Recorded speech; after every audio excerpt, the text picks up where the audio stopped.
खरना छठ पूजा का दूसरा दिन होता है। खरना के दिन व्रती एक समय मीठा भोजन करती है। इस दिन गुड़ से बनी चावल की खीर खाई जाती है। इस प्रसाद को चूल्हे पर आम की लकड़ी से आग जलाकर बनाया जाता है। इस प्रसाद को खाने के बाद व्रत शुरू हो जाता है।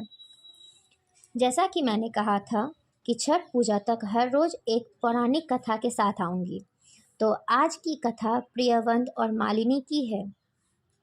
पुराणों के अनुसार प्रियवंद नामक राजा हुआ करते थे, जिनकी कोई संतान नहीं थी। तब महर्षि कश्यप ने पुत्र प्राप्ति के लिए राजा के यहाँ यज्ञ का आयोजन किया। महर्षि ने यज्ञ आहुति के लिए बनाई गई खीर को प्रियवंदन की पत्नी मालिनी को खाने के लिए कहा। खीर के प्रभाव से राजा और रानी को एक पुत्र तो हुआ, किंतु वह मृत था। प्रियवंद पुत्र को लेकर शमशान गए और पुत्र वियोग में प्राण त्यागने लगे। उसी समय भगवान की मानस पुत्री देवसेना प्रकट हुई। उन्होंने राजा से कहा कि सृष्टि की मूल प्रकृति के छठे अंश से उत्पन्न होने के कारण मैं षष्ठी कहलाती हूँ। माता ने राजा को अपने पूजन का आदेश दिया और दूसरों को भी यह पूजन करने के लिए प्रेरित करने को कहा। राजा ने पुत्र इच्छा से देवी षष्ठी का व्रत किया और उन्हें शीघ्र ही पुत्र रत्न की प्राप्ति हुई। जिस दिन राजा ने यह व्रत किया था, उस दिन कार्तिक शुक्ल षष्ठी तिथि थी। तभी से छठी मैया के पूजे जाने की परंपरा आरंभ हुई। खरना छठ पूजा का दूसरा दिन होता है। खरना के दिन व्रती एक समय मीठा भोजन करती है। इस दिन गुड़ से बनी चावल की खीर खाई जाती है। इस प्रसाद को चूल्हे पर आम की लकड़ी से आग जलाकर बनाया जाता है।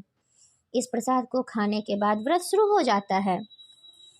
जैसा कि मैंने कहा था कि छठ पूजा तक हर रोज एक पौराणिक कथा के साथ आऊंगी, तो आज की कथा प्रियवंद और मालिनी की है। अच्छा। पुराणों के अनुसार प्रियवंद नामक राजा हुआ करते थे, जिनकी कोई संतान नहीं थी। तब महर्षि कश्यप ने पुत्र प्राप्ति के लिए राजा के यहाँ यज्ञ का आयोजन किया। महर्षि ने यज्ञ आहुति के लिए बनाई गई खीर को प्रियवंदन की पत्नी मालिनी को खाने के लिए कहा।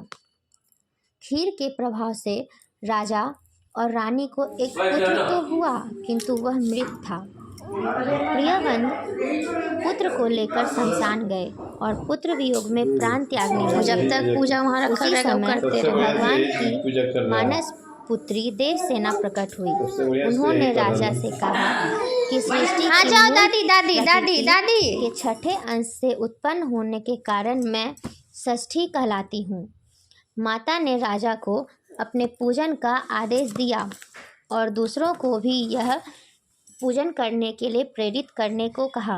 राजा ने पुत्र इच्छा happy birthday dear Rishi Sagar, happy birthday to you. जिस दिन राजा ने यह व्रत किया था, उस दिन कार्तिक शुक्ल षष्ठी तिथि थी।